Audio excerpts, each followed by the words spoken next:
नमस्कार, श्री स्वामी समर्थ. वैशालीज किचनमध्ये तुमचं खूप खूप स्वागत आहे. आता माघी गणपती आणि अंगारकी चतुर्थी एकाच दिवशी आलेली आहे, म्हणून आपण आपल्या बाप्पाच्या नैवेद्यासाठी खास संत्र्याचे मोदक बनवत आहोत, कारण हा सीझन संत्र्याचा आहे.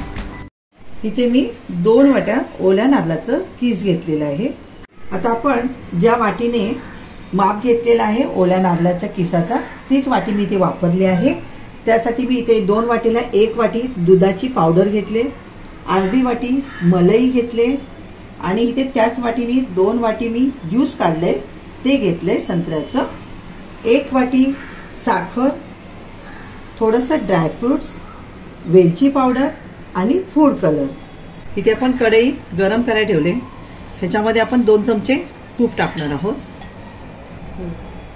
आता आपलं तूप गरम झालेलं आहे. आता आपण हे खोबरं थोडंसं हलकं भाजून घ्यायचं आहे, जास्त लाल करायचं नाहीये, एकदम हलकं भाजून घ्यायचं आहे. आता इथे आपल्याला हलकं भाजून घ्यायचं आहे. आपल्याला ओल्या नारळाची सुकं खोबरं पण घेता येतं, त्याचे पण छान होतात, पण तेही जास्त भाजायचं नाही, हलकंच भाजून घ्यायचं. इथे आता आपलं खोबरं भाजून झालेलं आहे बघा, लाल केलेलं नाहीये, फक्त कोरडं झालंय. आता आपण हे काढून घेऊया. तर ज्या कढईमध्ये आपण खोबरं भाजलं होतं त्याच कढईमध्ये मी इथे हे जे ज्यूस बनवलंय ते टाकते. त्यामध्ये अर्धी वाटी पाणी टाकते अजून मी. ह्याच्यामध्ये 1 वाटी साखर. आता साखर टाकल्यानंतर हे आपल्याला सतत हलवत राहायचंय. छान आता याला उकळी येऊ द्यायची आपण. इथे आता बघा मस्तपैकी उकळ आलेली आहे छान. आता याच्यामध्ये आपण थोडंसं फूड कलर टाकूया. ऑप्शन आहे, तुम्हाला आवडत असेल तर टाका, नसेल आवडत तर नाही टाकलं तरीही चालेल. आणि साखरेचं प्रमाण प्रत्येकाने आपापल्या आवडीनुसार कमी जास्त करू शकता, कारण कोणाला गोड आवडतं, कोणाला कमी गोड आवडतं, त्याप्रमाणे इथे घेऊ शकता. इथे आपल्याला आता ही उकळ छान 1-2 ते 3 मिनिटं छान येऊ द्यायचे. इथे मस्तपैकी आता बघा छान अशी उकळ आलेली आहे बघा, एकदम सुंदर उकळ आलेली आहे. आता आपण जो नारळाचा चो केलेला आहे किसलेला भाजून घेतलेला तो टाकूया.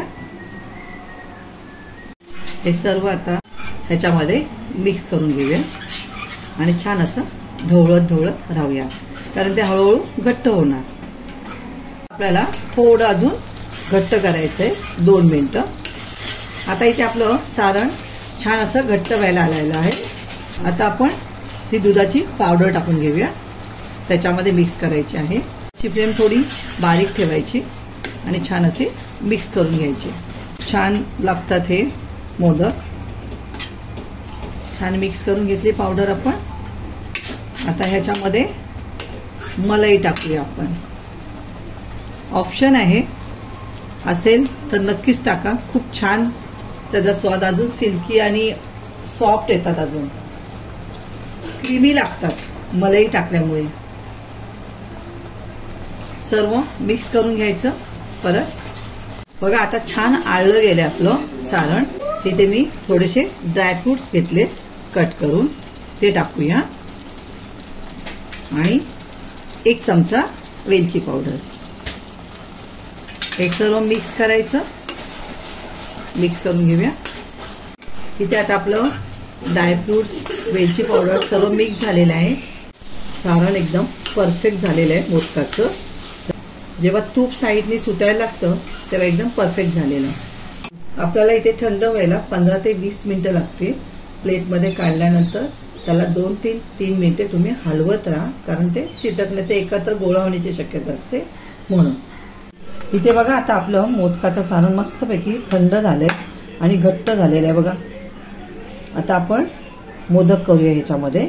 तर इथे मोदकाचा साचा घेतलेला आहे. इथे थोडंसं तूप घेतलंय, थोडंसं तूप लावून घ्यायचं, ह्याप्रमाणे घ्यायचं आणि ह्याला असं प्रेस करायचं. जो वरून आहे भाग तो थोडासा प्रेस केला की त्याचा आकार खूप छान येतो. त्याप्रमाणे आता आपण हे सर्व मोदक असे बनवून घ्यायचे.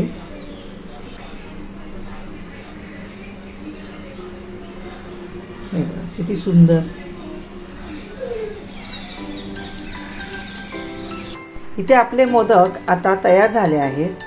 तुम्ही नक्कीच आपल्या बाप्पासाठी अशा प्रकारचे मोदक तयार करा आणि कसे झाले आहेत ते मला कमेंट बॉक्समध्ये लिहून सांगा.